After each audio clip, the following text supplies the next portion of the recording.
Good morning and welcome to Jhs Weekly. I'm Natalie Himmelsbach. And I'm Darren Zustiak. So what do you want to do when you grow up? Area middle school students had a chance to see some very cool possibilities. I had a chance to talk to some of the students, and they had a chance to see dozens of careers and millions of dollars of equipment here at Franklin Tech. 7th and 8th grade students got a first-hand look at what their high school years will soon look like. They toured Joplin High School and also Franklin Technology Center. Blakely Hilger is an 8th grader from South Middle School who wants to follow in her mother's footsteps and go into the medical field. The medical field, I would like to do the CNA thing because my mom's a nurse and she was in school when after me and my brother were both born. And so I kind of grew up with her like taking nursing school. And today I got to learn how to do, or take a blood pressure, which I never knew how to do that before, so that was cool. Noah Anderson is a 7th grader, and he says seeing the television production classes hooked him right away. TV production was really cool because we got to learn about making the videos and like making the audio and like trimming the videos and that stuff. Sounds pretty awesome. Caroline Adams is a 7th and 8th grade science teacher, and she was in charge of keeping the kids together on the tour. And she was a bit jealous. She says these opportunities weren't available when she was their age. Yeah, so when I was going through high school, my high school did offer some, but not nearly as much as this Joplin does. I think the engineering and the project lead the way, and FFA and the film is a great idea. Hopefully, these tours put the students on a path they can follow for their future careers. Reporting for JETHD, this is Darren Zustiak. Students from Joplin, Webb City, Carthage, Carl Junction, and Neosho compete every year in the Central Ozark Conference Competitive Art Show. The following JHS students were among the talented few to have their work included this year: Maya Burden, Hope Fuller, Gabby Gopfert, Genevieve Hurd, Shanae Nanny, and Jenny Shady. Georgia Stone, Sydney Walker, Anthony Fry, Leighton Coates, Riley Cooper, Gracie Gooch, Janelle Dunn, Morgan Shepard, Casey Koss, Adeline Dunn, Ekarina Hendricks, Kane Butcher, Olivia Shipley, and Sam Jasinski. Please congratulate them if you see them. The artwork is on display at Longwell Museum at Crowder College in Neosho this year. The museum is open every weekday from 9 to 6, and there will be a closing reception there on March 31st from 5 to 7 p.m. Technology can show its age, especially when it comes to computers.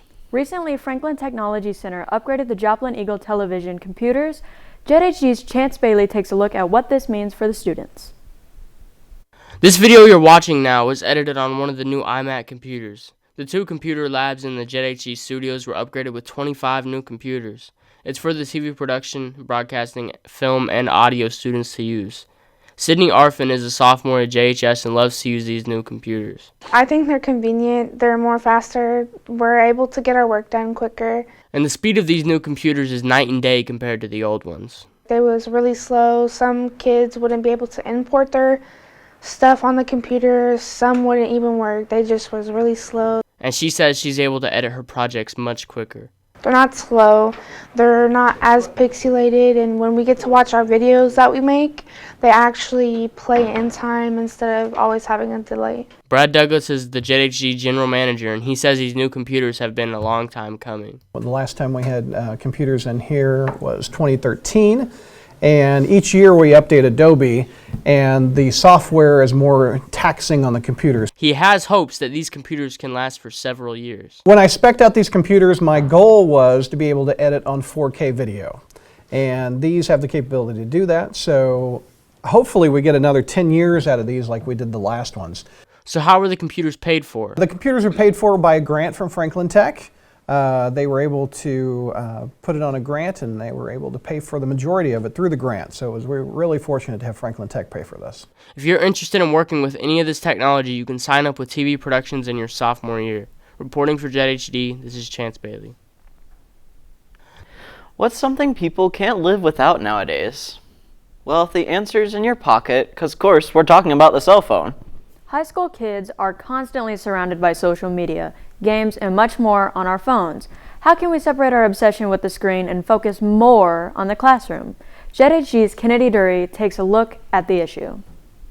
In this day and age, cell phones are being used constantly.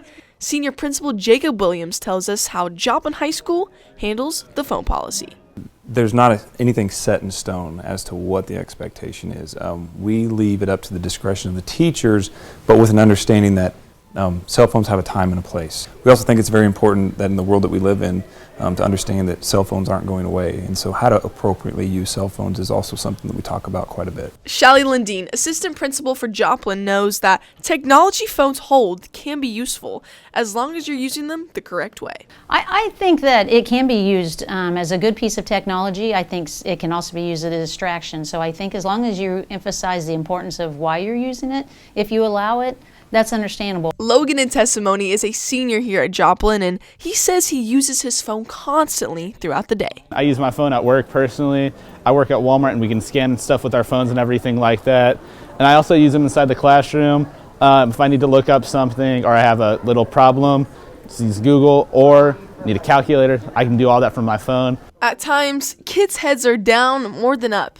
Jacob wants his students to learn when the right times are to have the phone out, not just in school, but in life. We need to make sure kids learn that when they leave here, whatever they pursue next in this life, they're going to have a cell phone with them. And so when's the right time? And cell phone etiquette, basically. For me, it's about teaching kids that etiquette of what it means to have a cell phone in the real world. But at the end of the day, the policy is still up to the teachers. So be careful out there, guys, and keep your eyes up. Reporting for JETHD, this is Kennedy Derry. Seriously? Oh, Anyways, this has been JHS Weekly. thanks for watching, guys.